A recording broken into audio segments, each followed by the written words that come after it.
turkey, collard greens, corn licking, Tyler Perry licking, bitch. Bitch, go get some collard greens, bitch. Go get some collard greens, bitch. You fat ass turkey die, bitch. That looks like a raw piece of chicken. Collard green, corn looking ass bitch. Billy, go the other way. Billy, go the other way. No. Bitch, smoke me, nigga. Smoke me, bitch. Yeah. Hey, y'all know we in downtown. I don't give a fuck.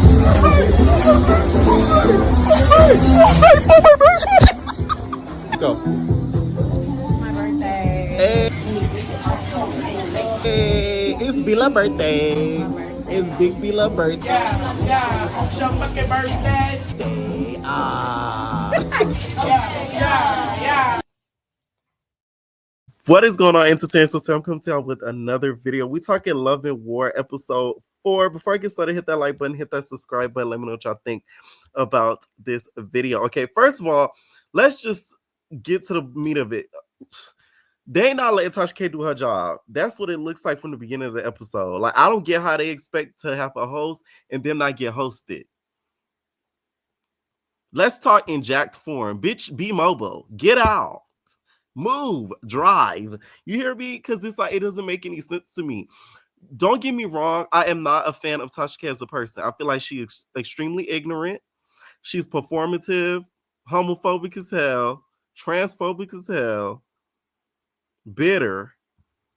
But it was annoying that the cast wasn't letting her do her job. So her and Cashy started getting into it because she's asking about her and Joyce and their like abusive past or whatever. Cashy funny. Cashy said, why don't when you talk about that stuff, you say allegedly in front of it? Not gonna lie, that was the key. That was the key. I cackled. That was funny, okay? Because we all know Tasha K really could have avoided this big $1 million lawsuit had she not said the word, had she said the word allegedly, okay?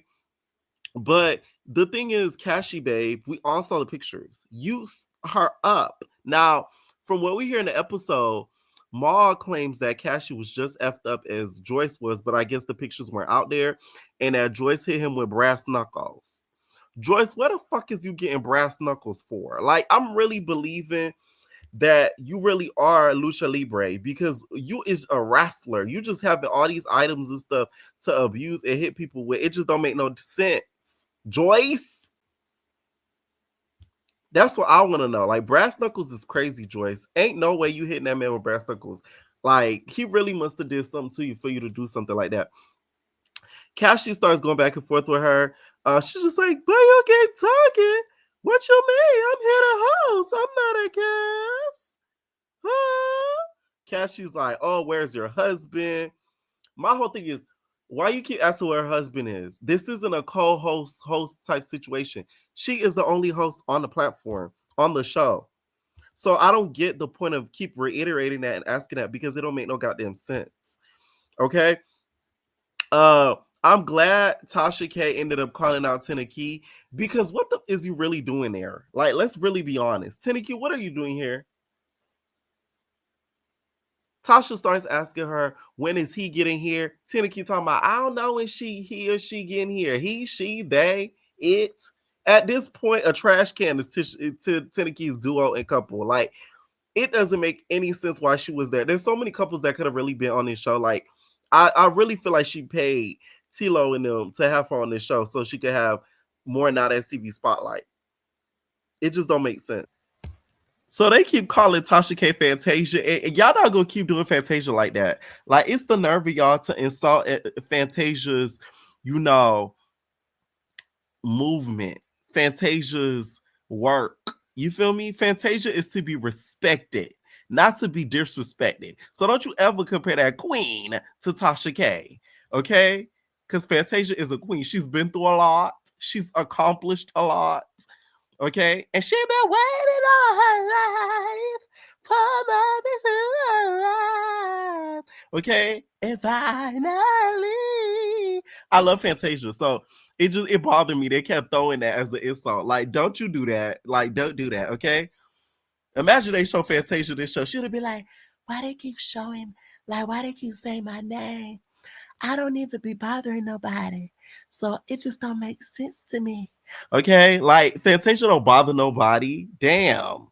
Anyways, Jay Galore starts getting questioned because Tasha K just starts going down the line basically. Jay Galore says her and Chinx got together like 10 days ago. And if y'all don't know, Jay Galore did an interview with Tasha K. Basically, she was spilling all of her tea. She was saying how she slept with Funny Marco, how she slept with this person, that person, basically all of her tea. So I think Jay Galore is really gagged when Tasha K was revealed as the host because she thought that Tasha K was probably going to expose her, which Tasha K kind of did.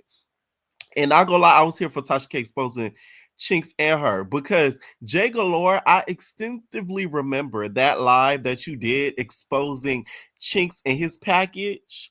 Talking about how his penis was small, how he couldn't measure up, how he had roaches in his house, how he had rats in his house, how he was sleeping on an air mattress, how he was sleeping with all these niggas, not sleeping with them, but in a house with all these niggas. So it's like, we remember all of this. Well, at least I do. So the fact that y'all in this whole relationship, it did kind of gag me because from what I saw, you was exposing this man hard. I'm talking about that she was really getting into it because Chinx did something to piss her off. And y'all know how Jay Galore gonna do. She gonna expose. Okay.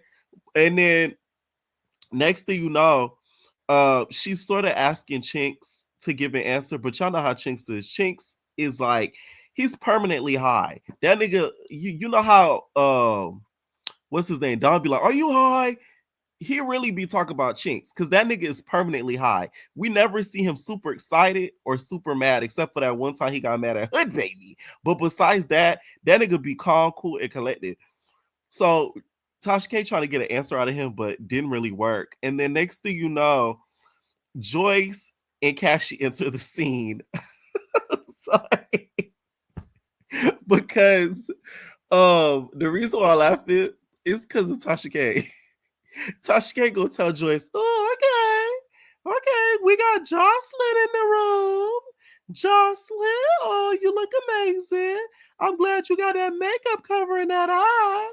And then Joyce is like, bitch, you need makeup. You need all the makeup you can use. What is you talking about? Like, huh? So it's like, Tasha K, you can't be saying you here for the betterment of them, and you low-key making fun of the fact that she got knocked upside her head by Cashy. Like, you can't do two things at once, Tasha K. You're gonna either be the villain or you're gonna be the hero and the solver. You can't do both at once. So by the end of it, they try to get some answers out of Shamar and Almond, asking if they're in a really real relationship. I know a lot of y'all in the comments was saying that they were at one point or something to that effect, but Almond to me was just using Shamar for clout. A lot of Shamar's boyfriends just use him for clout. Like, it's clearly obvious. Like, if y'all really think Almond really got with him and was gonna be with him, like, let's say if they was messing around with, at the point in time that they did, Almond's end goal was not to be with no damn Shamar. Like, we all know that. Like, please stop being delusional. I'm sick of y'all. Now, they start doing the one-on-ones, and then the first one-on-one we have is Maul and Sky. Hi, Maul. Maul, why did you tell Tasha K that D Scott is your good friend? Y'all niggas kill me, dog. When I tell y'all I was cracking up, the way that Maul, okay, talks like he is like this grandiose king of Philly is preposterous. How dare you? Okay, you gotta let the theatrics of it, because Maul really in his mind thinks that he is a king appointed by the streets of Pennsylvania. Like, you can't tell him no different. Like, they gave him the key to Pennsylvania. They appointed him the king of Philly. Like, he just in his mind really believes that. But for you to lie and say Ant was a good friend of yours too is even more preposterous. Like, mind you, this was filmed months ago, right? So it's not like this was filmed recently, like damn near a year ago, right? This was from a long time ago. This show has been supposed to be put out. Something happened, which I can't tell y'all why it wasn't put out, but this was supposed to been filmed. It was to been edited and put out, right? So I guess we could excuse him for that, but still, you lied then. You and Ant was fucking, okay? y'all was fucking, and you and this guy was low-key fucking. So don't call him your good friend. Like that's lies. He's not your good friend. Okay, you don't nut in a good friend. Okay, and this guy, I don't know how you feel about him calling you your good friend. Like, bitch, you better off dating a DL nigga with a ski mask on. Like, Ma should have just came in there with a ski mask. Like, you was better off coming there with a ski mask and just say this my DL. Like, I just don't get it. One thing I respect about what Ma said though was like he feels like it's not anybody's business and except for the person that he's like laying up with or whatever. And I think that's 100% true because I feel like a lot of people when it comes to this reality world, they're so interested about who's effing who and who's gay and who's not. And it's like, as long as the person they messing around with know, that's all that matters. Like, I just don't get why it's such like a fascination to find out. Like, one of the Not As TV boys got exposed recently, and I'm just like, first of all, it didn't even look like they didn't even show his face in the video, but it was a couple of cast members that were so like they were gung ho into that boy getting exposed, and I'm like, why do y'all care so much? Like, is that your nigga? It just doesn't make sense to me. So he does have a good point when he says that, but it's just like that's not your good friend though. That's the only thing. So we back to the BS. We see Joyce and Ivory going back and forth in the kitchen. Joyce talking about, what's up, one headed quitter, Miss Heavy Hitter? What's up? What's up? Joyce, your eye bloodshot and you still want issues. Girl, do you really want to do that? I'm talking about her her eye is red bloodshot, blood clot red, okay? My gonna go bloodshot, in of them blood clot, like bloodshot. So she ends up throwing a drink at Ivory or something at Ivory. And then Ivory kind of goes into the room. They sort of separate them or whatever. Ivory goes into the room and she was mad at Danye because she felt like Danye wasn't defending her as much as she should have. And I don't know why she thought that when Danye don't even be talking her damn self. Like, we don't even be hearing a word out of Danye. The most we see really Danye talk is when she was going back and forth with Kenzie in that kitchen. Okay? Ivory goes into the room. She starts smoking like some weed or whatever. Zoe is trying to get her to have a conversation with Danye, and she's not having it. My whole thing is, why do this show if y'all not really to do like relationship type stuff? It just doesn't make sense to me. Like, this is a relationship show. So if y'all wanted a squabble show, y'all should have just never did the show. Like, so she was pissing me off, telling Zoe, no, I don't want to talk about it on camera. I don't want to go back and forth Diane on camera. I don't want to. And it's like, so both of y'all go home. Just, that's just it. Okay. Next, we get back to the one-on-ones, and we get Chinx and Jay Galore. Let me tell y'all something. That Tasha K is an evil cut because the way she keeps bringing up Chinx's small penis, our conclusion from this episode is that Chinx has a small penis. I mean, it got brought up every 2 seconds. She was just like, so, Chinx, Jay Galore said you had a small dick, roaches, and you roommating with 6 other niggas. Is that true? You got a small penis? You don't deny the small penis? And I'm like, do we have to say it every 5 minutes, Tasha K? I was cracking up, okay? Chinx defended himself and said he got to work with what he got. And I'm like, oh, listen, I appreciate him for not going into the delusion because he could have easily said, it's not small and he packing something heavy. When we all see he packing something light. So, I appreciate the honesty from Chinx and the fact that he kept it a buck. Okay.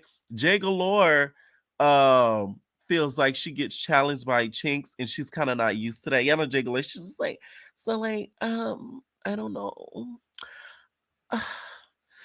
Like Chinx, I'm really spoiled. Like I get everything I want. So like Chinx, he be challenging me and I'm not used to that. Like, I don't know. I don't know what to do about it. And it's like, but I love him. We've been together for like 10 days. The 10 days thing, they need to stop saying that because it makes the show look like a joke. Can we just not mention the time frames? At least we can make it a little bit more serious. Okay.